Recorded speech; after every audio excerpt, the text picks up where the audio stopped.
ಒಂದು ಸಲ ಯೋಚನೆ ಮಾಡಿ ನೋಡಿ, ಕೋಟಿ ಕೋಟಿ ರೂಪಾಯಿ ಖರ್ಚು ಮಾಡಿ ತೆಗೆದ ಸಿನಿಮಾ ಅದೇ ಕೋಟಿ ಕೋಟಿ ರೂಪಾಯಿ ಬಾಕ್ಸ್ ಆಫೀಸ್ ಅಲ್ಲಿ ಮುಳುಗಿ ಹೋದ್ರೆ ಇದು ಕೇವಲ ಒಂದು ಸಿನಿಮಾದ ಸೋಲಿನ ಕಥೆ ಅಲ್ಲ. ಕಳೆದ ಕೆಲವು ವರ್ಷಗಳಲ್ಲಿ ಸ್ಯಾಂಡಲ್ವುಡ್ ಇಂತಹ ಹಲವು ಶಾಕ್ಗಳನ್ನ ನೋಡಿದೆ. KGF ಚಾಪ್ಟರ್ 2 ದ ಸಕ್ಸಸ್ ಆದ್ಮೇಲೆ ಕನ್ನಡ ಫಿಲ್ಮ್ ಇಂಡಸ್ಟ್ರಿಗೆ ಒಂದು ಕಾನ್ಫಿಡೆನ್ಸ್ ಬಂದಿತ್ತು. ಇನ್ನು ನಮ್ಗೆ ಯಾವ ಲಿಮಿಟು ಇಲ್ಲ, ದೊಡ್ಡ ಸ್ಟಾರ್ಸ್, ದೊಡ್ಡ ಬಜೆಟ್, ದೊಡ್ಡ ಡ್ರೀಮ್ಸ್ ಎಲ್ಲ ಪಾಸಿಬಲ್ ಅಂತ ಅನಿಸ್ತು. ಆದರೆ ಕೆಲವು ಸಿನಿಮಾಗಳು ಥಿಯೇಟರ್ಗೆ ಬಂದವು, ಕೋಟಿ ಕೋಟಿ ಸ್ಪೆಂಡ್ ಮಾಡಿದವು, ದೊಡ್ಡ ಎಕ್ಸ್ಪೆಕ್ಟೇಷನ್ ಕ್ರಿಯೇಟ್ ಮಾಡಿದವು. ಆದ್ರೆ ರಿಲೀಸ್ ಆದ್ಮೇಲೆ ಕಂಪ್ಲೀಟ್ಲಿ ಸೈಲೆನ್ಸ್.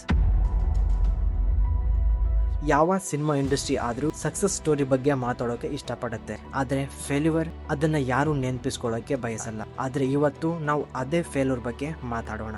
ಇವತ್ತು ನಾವು ನೋಡಲಿರುವ 5 ಸಿನಿಮಾಗಳು ಕೋಟಿ ಕೋಟಿ ರೂಪಾಯಿ ಇನ್ವೆಸ್ಟ್ ಮಾಡಿಕೊಂಡು ಬಂದವು, ಆದ್ರೆ ಬಾಕ್ಸ್ ಆಫೀಸ್ ಅಲ್ಲಿ ಅವ್ರಿಗೆ ಸಿಕ್ಕಿದ್ದು ಸಕ್ಸಸ್ ಅಲ್ಲ, ಒಂದು ದೊಡ್ಡ ಲಾಸ್. ಆದ್ರೆ ಇಲ್ಲಿ ಇಂಟ್ರೆಸ್ಟಿಂಗ್ ಏನಂದ್ರೆ ಈ ಪ್ರತಿಯೊಂದು ಡಿಸಾಸ್ಟರ್ ನ ಹಿಂದೆ ಒಂದು ಸ್ಟೋರಿ ಇದೆ, ಒಂದು ಮಿಸ್ಟೇಕ್ ಇದೆ, ಮತ್ತೆ ಬಹುಶಃ ಸ್ಯಾಂಡಲ್ವುಡ್ ಗೆ ಒಂದು ವಾರ್ನಿಂಗ್ ಕೂಡ ಇದೆ. ಹಾಗಾದ್ರೆ ಆ 5 ಸಿನಿಮಾಗಳು ಯಾವ ಮತ್ತೆ ಅವುಗಳ ಫೇಲ್ಯೂರ್ ಬಗ್ಗೆ ನಿಜವಾದ ಕಾರಣ ಏನು, ಅದನ್ನ ತಿಳಿಯೋಕೆ ಮೊದಲನೇ ಸಿನಿಮಾಯಿಂದ ಶುರು ಮಾಡೋಣ. ಈ ಲಿಸ್ಟ್ ಅಲ್ಲಿ 5ನೇ ಸ್ಥಾನದಲ್ಲಿದೆ 2022ರಲ್ಲಿ ಬಿಡುಗಡೆ ಆದ ವಿಕ್ರಾಂತ್ ರೋಣ. ಕಿಚ್ಚ ಸುದೀಪ್ ಅವರ ಈ ಸಿನಿಮಾ ಒಂದು ಆರ್ಡಿನರಿ ಸಿನಿಮಾ ಆಗಿರ್ಲಿಲ್ಲ. 3D technology, massive visuals, mystery ಮತ್ತೆ ಥ್ರಿಲ್ಲರ್ ಕಾನ್ಸೆಪ್ಟ್. ರಿಲೀಸ್ ಗಿಂತ ಮುಂಚೆ ಈ ಸಿನಿಮಾದ ಬಗ್ಗೆ ದೊಡ್ಡ ಎಕ್ಸ್ಪೆಕ್ಟೇಷನ್ ಇತ್ತು. ಸುಮಾರು 95 ಕೋಟಿ ಬಜೆಟ್ ಅಲ್ಲಿ ತಯಾರಾಗಿದ್ದ ಈ ಸಿನಿಮಾ ಓಪನಿಂಗ್ ಡೇ ಅಲ್ಲೇ ಮ್ಯಾಸಿವ್ ರೆಸ್ಪಾನ್ಸ್ ಅನ್ನ ಪಡೆಯಿತು. ಆಕ್ಚುಲಿ ಓಪನಿಂಗ್ ಎಷ್ಟು ದೊಡ್ಡದಾಗಿತ್ತು ಅಂದ್ರೆ ಕನ್ನಡ ಸಿನಿಮಾ ಹಿಸ್ಟ್ರಿಯಲ್ಲಿ ಇದೊಂದು ರೆಕಾರ್ಡ್ ಆಗಿತ್ತು. ಆಗ ಎಲ್ಲರಿಗೂ ಒಂದು ಕ್ವೆಶ್ಚನ್ ಇತ್ತು, ಇದು ನೆಕ್ಸ್ಟ್ ಬ್ಲಾಕ್ ಬಸ್ಟರ್ ಆಗತ್ತೆ ಅಂತ. ಆದ್ರೆ ಸಿನಿಮಾ ಇಂಡಸ್ಟ್ರಿಯಲ್ಲಿ ಫಸ್ಟ್ ಡೇ ಸಕ್ಸಸ್ ಬೇರೆ, ಲಾಂಗ್ ರನ್ ಸಕ್ಸಸ್ ಬೇರೆ.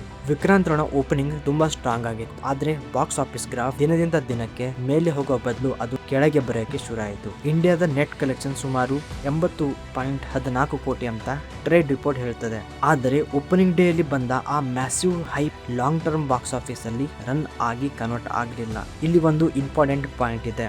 ಒಂದು ಸಿನಿಮಾ ಬಾಕ್ಸ್ ಆಫೀಸ್ ಅಲ್ಲಿ 80 ಕೋಟಿ ಕಲೆಕ್ಷನ್ ಮಾಡಿದ್ರೆ ಅದು ಡೈರೆಕ್ಟ್ 80 ಕೋಟಿ ಲಾಸ್ ಅಂತ ಹೇಳೋಕ್ಕಾಗಲ್ಲ.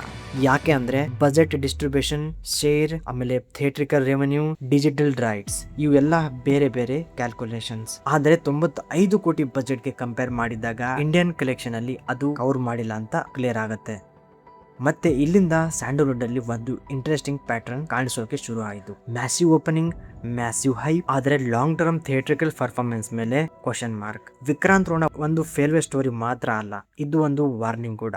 ಯಾಕೆ ಅಂದ್ರೆ ಸಿನಿಮಾ ಇಂಡಸ್ಟ್ರಿಯಲ್ಲಿ ಓಪನಿಂಗ್ ಡೇ ಆಡಿಯನ್ಸ್ ನ ಥಿಯೇಟರ್ಗೆ ಕರ್ಕೊಂಡು ಬರಬಹುದು, ಆದ್ರೆ ಸಿನಿಮಾ ಅವರನ್ನ ನೆಕ್ಸ್ಟ್ ವೀಕ್ ಕೂಡ ಥಿಯೇಟರ್ಗೆ ಕರ್ಕೊಂಡು ಬರೋ ಹಾಗೆ ಇರಬೇಕು. ಅದನ್ನ ಆಡಿಯನ್ಸ್ ಡಿಸೈಡ್ ಮಾಡ್ತಾರೆ. ಆ ಟೈಮಲ್ಲಿ ಅಲ್ಲಿ ಹೈಪ್ ಗೆಲ್ಲಲ್ಲ, ಅಲ್ಲಿ ಗೆಲ್ಲೋದು ಕಾಂಟೆಂಟ್.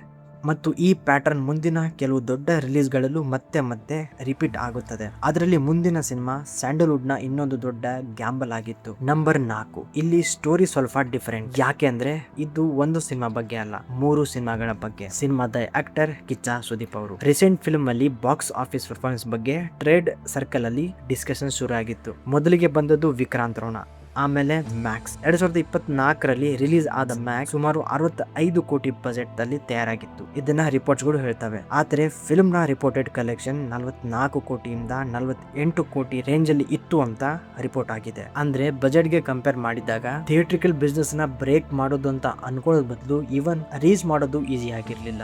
ಡಿಸೆಂಬರ್ 2025ರಲ್ಲಿ ಸುದೀಪ್ ಅವರ ಮತ್ತೊಂದು ಫಿಲ್ಮ್ ಬಿಡುಗಡೆ ಆಗತ್ತೆ, ಮಾರ್ಕ್. ಈ ಸಿನಿಮಾ ಬಾಕ್ಸ್ ಆಫೀಸ್ ಅಲ್ಲಿ ರಿಪೋರ್ಟೆಡ್ ಕಲೆಕ್ಷನ್ ಸುಮಾರು 26.47 ಕೋಟಿ. ಮತ್ತೆ ಇಲ್ಲಿಂದ ಒಂದು ಪ್ಯಾಟರ್ನ್ ಬಗ್ಗೆ ಡಿಸ್ಕಷನ್ ಆಗುತ್ತೆ. Vikrant Rona, Max, Mark 3 releases, 3 different stories. ಆದ್ರೆ ಬಾಕ್ಸ್ ಆಫೀಸ್ ಪರ್ಫಾರ್ಮೆನ್ಸ್ ಬಗ್ಗೆ ಟ್ರೇಡ್ ಸರ್ಕಲ್ ಅಲ್ಲಿ ಮತ್ತೆ ಡಿಸಪಾಯಿಂಟ್ಮೆಂಟ್. ಕೆಲವು ಟ್ರೇಡ್ ರಿಪೋರ್ಟ್ಸ್ ಇದನ್ನ ಹ್ಯಾಟ್ರಿಕ್ ಆಫ್ ಫೇಲ್ಯೂರ್ಸ್ ಅಂತ ಕರೆದ್ರು. ಆದ್ರೆ ಇಲ್ಲಿ ರಿಯಲ್ ಕ್ವಶನ್ ಬೇರೆ ಇದೆ. ಕಿಚ್ಚ ಸುದೀಪ್ ಅವರಂತಹ ಸ್ಟಾರ್ಗೆ ಪ್ರಾಬ್ಲಮ್ ನಿಜವಾಗಿಯೂ ಸ್ಕ್ರಿಪ್ಟ್ ಅಲ್ಲಿ ಮಾತ್ರ ಇತ್ತ, ಅಥವಾ ಆಡಿಯನ್ಸ್ ಟೇಸ್ಟ್ ಬದಲಾಗಿತ್ತ, ಅಥವಾ ಮಾರ್ಕೆಟಿಂಗ್ ಅಲ್ಲಿ ಏನೋ ಪ್ರಾಬ್ಲಮ್ ಇತ್ತ, ಅಥವಾ ಒಂದು ಸ್ಟಾರ್ ಮೇಲೆ ಇರುವ ಎಕ್ಸ್ಪೆಕ್ಟೇಷನ್ ಅವರ ಫಿಲ್ಮ್ ನ ಬಾಕ್ಸ್ ಆಫೀಸ್ ಮೇಲೆ ಇನ್ನಷ್ಟು ಪ್ರೆಷರ್ ಹಾಕ್ತಿದೆ. ಯಾಕೆ ಅಂದ್ರೆ ಇವತ್ತು ಆಡಿಯನ್ಸ್ ಜಸ್ಟ್ ಸ್ಟಾರ್ ಹೆಸರು ನೋಡಿ ಥಿಯೇಟರ್ಗೆ ಹೋಗಲ್ಲ, ಅವರಿಗೆ ಒಂದು ರೀಸನ್ ಬೇಕು, ಒಂದು ಸ್ಟ್ರಾಂಗ್ ಸ್ಟೋರಿ, ಒಂದು ಅನ್ಫಾರ್ಗೆಟೇಬಲ್ ಎಕ್ಸ್ಪೀರಿಯನ್ಸ್. ಅದು ಸಿಗದೆ ಹೋದ್ರೆ ಎಂತ ದೊಡ್ಡ ಸ್ಟಾರ್ ಪವರ್ ಇದ್ರೂ ಕೂಡ ಫಸ್ಟ್ ವೀಕೆಂಡ್ ಆದ್ಮೇಲೆ ಸೆಕೆಂಡ್ ವೀಕ್ ಗೆ ಆಡಿಯನ್ಸ್ ನ ಥಿಯೇಟರ್ ಕರ್ಕೊಂಡು ಬರಕ್ ಸಾಧ್ಯನೇ ಇಲ್ಲ.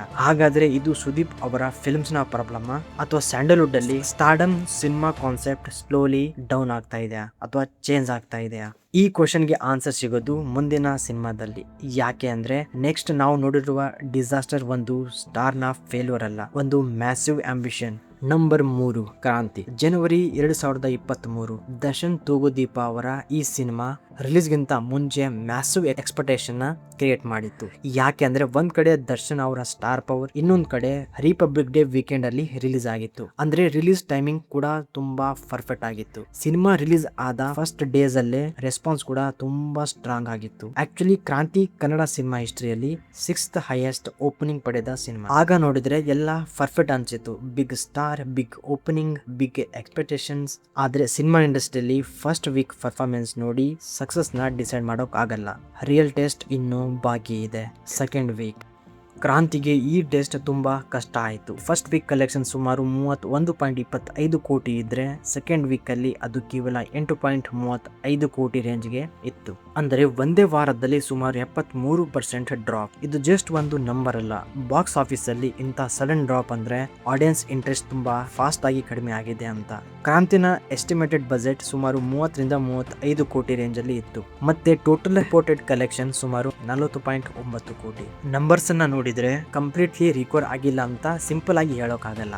ಆದ್ರೆ ಒಂದು ದೊಡ್ಡ ಕ್ವಶನ್ ಇಲ್ಲಿ ಇದೆ. ದರ್ಶನ್ ಅವ್ರ ತರ ಮ್ಯಾಸಿವ್ ಫ್ಯಾನ್ ಫಾಲೋಯಿಂಗ್ ಇರುವಂತ ಸ್ಟಾರ್ ಗೆ ಫಸ್ಟ್ ವೀಕ್ ಅಲ್ಲಿ ಆಡಿಯನ್ಸ್ ಥಿಯೇಟರ್ ಗೆ ಬಂದ್ರು, ಆದ್ರೆ ಸೆಕೆಂಡ್ ವೀಕ್ ಅಲ್ಲಿ ಯಾಕೆ ಆ ಒಂದು ಆಡಿಯನ್ಸ್ ಕಡಿಮೆ ಆದ್ರು? ಇಂಡಸ್ಟ್ರಿಯಲ್ಲಿ ಒಂದು ಕಾಮನ್ ಅಬ್ಸರ್ವೇಷನ್ ಇದೆ. ಆಡಿಯನ್ಸ್ ನ ಥಿಯೇಟರ್ ಗೆ ಕತ್ಕೊಂಡು ಬರೋಕೆ ಸ್ಟಾರ್ ಪವರ್ ಸಾಕಾಗಬಹುದು, ಆದ್ರೆ ಅವರನ್ನ ಮತ್ತೆ ಮತ್ತೆ ಥಿಯೇಟರ್ ಗೆ ಕರ್ಕೊಂಡು ಬರೋಕೆ ಸಿನಿಮಾ ಇಟ್ ಸೆಲ್ಫ್ ಸ್ಟ್ರಾಂಗ್ ಇರಬೇಕು. ಸ್ಟೋರಿ ಚೆನ್ನಾಗಿರ್ಬೇಕು, ಕಂಟೆಂಟ್ ಚೆನ್ನಾಗಿರ್ಬೇಕು, ಆಕ್ಟಿಂಗ್ ಚೆನ್ನಾಗಿರ್ಬೇಕು, ಮ್ಯೂಸಿಕ್, ವಿಜುವಲೇಷನ್ ಪ್ರತಿಯೊಂದು ಕೂಡ ಪರ್ಫೆಕ್ಟ್ ಆಗಿದ್ರೆ ಮಾತ್ರ ಆಡಿಯನ್ಸ್ ಮತ್ತೆ ಮತ್ತೆ ಆ ಸಿನಿಮಾ ನೋಡೋಕೆ ಥಿಯೇಟರ್ಗೆ ಬರ್ತಾರೆ. ಯಾಕೆಂದ್ರೆ ಒಂದ್ಸಲ ಆಡಿಯನ್ಸ್ಗೆ ಸಿನಿಮಾ ಇಷ್ಟ ಆಗದೆ ಹೋದ್ರೆ ವರ್ಡ್ ಆಫ್ ಮೌತ್ ಒಬ್ಬರಿಂದ ಮತ್ತೊಬ್ಬರಿಗೆ ಅದೇ ತರ ಸ್ಪ್ರೆಡ್ ಆಗುತ್ತೆ. ಸೋಷಿಯಲ್ ಮೀಡಿಯಾದಲ್ಲಿ ರಿಯಾಕ್ಷನ್ ಮತ್ತೆ ಪಬ್ಲಿಕ್ ರಿವ್ಯೂಸ್ ಎಲ್ಲ ಸೇರ್ಕೊಂಡು ಬಾಕ್ಸ್ ಆಫೀಸ್ ಮೇಲೆ ಡೈರೆಕ್ಟ್ ಆಗಿ ಎಫೆಕ್ಟ್ ಅನ್ನ ಹಬ್ಬಿರಬಹುದು. ಕ್ರಾಂತಿ ಕೇಸಲ್ಲಿ ಕೂಡ ಇಂತಹ ಡಿಸ್ಕಷನ್ ತುಂಬಾ ನಡೆದವು ಮತ್ತು ಇದು ಸ್ಯಾಂಡಲ್ವುಡ್ ಗೆ ಒಂದು ಇಂಪಾರ್ಟೆಂಟ್ ಲೆಸನ್ ಆಯಿತು. ಇದನ್ನೆಲ್ಲ ಗಮನಿಸಿದಾಗ ಗೊತ್ತಾಗುತ್ತೆ ಸ್ಟಾರ್ಡಮ್ ಅನ್ನೋದು ಒಂದು ಓಪನಿಂಗ್ ಅನ್ನ ಕೊಡಬಹುದು, ಒಂದು ಸ್ಟಾರ್ ಓಪನಿಂಗ್ ಅನ್ನ ಕೊಡಬಹುದು, ಆದ್ರೆ ಲಾಂಗ್ ಟರ್ಮ್ ನ ಡಿಸೈಡ್ ಮಾಡೋದು ಆಡಿಯನ್ಸ್. ಕನ್ನಡ ಇಂಡಸ್ಟ್ರಿಯಲ್ಲಿ ಸಿನಿಮಾ ಮ್ಯಾಸಿವ್ ಸಕ್ಸಸ್ ಪಡ್ಕೊಳ್ಳೋಕೆ ಫ್ಯಾನ್ ಬೇಸ್ ಅಷ್ಟೇ ಇದ್ರೆ ಸಾಕ, ಅಥವಾ ಇವತ್ತು ಆಡಿಯನ್ಸ್ ಸ್ಟಾರ್ ಹೆಸರಿಗಿಂತ ಕಂಟೆಂಟ್ ಗೆ ಹೆಚ್ಚು ವ್ಯಾಲ್ಯೂ ಕೊಡ್ತಾ ಇದ್ದಾರೆ? ಆದ್ರೆ ಈ ಲಿಸ್ಟ್ ಅಲ್ಲಿ ಮುಂದಿನ ಸಿನಿಮಾ ಇದಕ್ಕಿಂತ ದೊಡ್ಡ ಶಾಕ್ ಅನ್ನ ಕೊಡುತ್ತೆ.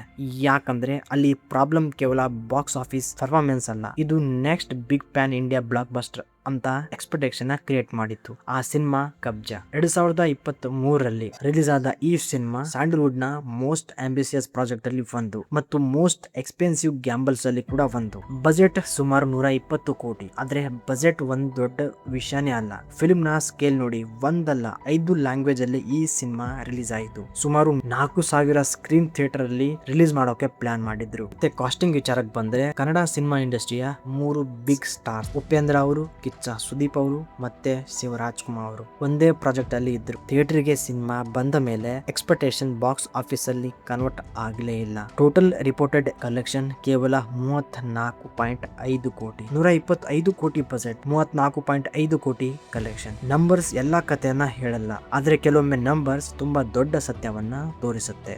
ಸಿನಿಮಾದ ಬಜೆಟ್ ಎಷ್ಟು ದೊಡ್ಡದೇ ಇರ್ಲಿ, ಎಷ್ಟು ದೊಡ್ಡ ಸ್ಟಾರ್ಸ್ ಇರ್ಲಿ, ಆದ್ರೆ ಕೊನೆಗೆ ಆ ಸಿನಿಮಾ ನೋಡೋಕೆ ಆಡಿಯನ್ಸ್ ಗೆ ಒಂದು ರೀಸನ್ ಬೇಕು. ಕಬ್ಜಾ ಸ್ಯಾಂಡಲ್ವುಡ್ ಗೆ ಒಂದು ಫೇಲ್ಯೂರ್ ಸಿನಿಮಾ ಆಗಿರ್ಲಿಲ್ಲ, ಅದೊಂದು ವೇಕ್ ಆಫ್ ಕಾಲ್ ಇತ್ತು, ಅದೊಂದು ವಾರ್ನಿಂಗ್ ಬೆಲ್ ಆಗಿತ್ತು. ಯಾಕೆಂದ್ರೆ ಇಂತಹ ವಿಚಾರದಲ್ಲಿ ಸ್ಯಾಂಡಲ್ವುಡ್ ಬಹಳನೇ ಯೋಚನೆ ಮಾಡಬೇಕಾಗಿದೆ. ಯಾವಾಗ ಪ್ಯಾನ್ ಇಂಡಿಯಾ ಹೆಸರು ಬರುತ್ತೋ ಅವಾಗ ಹೆದರುವಂತಹ ಪರಿಸ್ಥಿತಿ ಎದುರಾಗಿದೆ. ಹಾಗಾದ್ರೆ ಈ ಲಿಸ್ಟ್ ಅಲ್ಲಿ ನಂಬರ್ 1 ಯಾವುದು? ಒಂದು ಸಿನಿಮಾ ಅಲ್ಲ, ಒಂದು ಸ್ಟಾರ್ ಅಲ್ಲ. ನಂಬರ್ 1 ಅದು ನಮ್ಮ ಸ್ಯಾಂಡಲ್ವುಡ್ ನ ಪ್ಯಾಟರ್ನ್. ಪ್ರತಿ ವರ್ಷ ಕನ್ನಡ ಸಿನಿಮಾ ಇಂಡಸ್ಟ್ರಿಯಲ್ಲಿ 200ಕ್ಕೂ ಹೆಚ್ಚು ಸಿನಿಮಾಗಳು ರಿಲೀಸ್ ಆಗುತ್ತೆ. ಅದರಲ್ಲಿ ಎಷ್ಟು ಸಿನಿಮಾಗಳು ನಿಜವಾಗಿಯೂ ಪ್ರಾಫಿಟ್ ಮಾಡುತ್ತವೆ?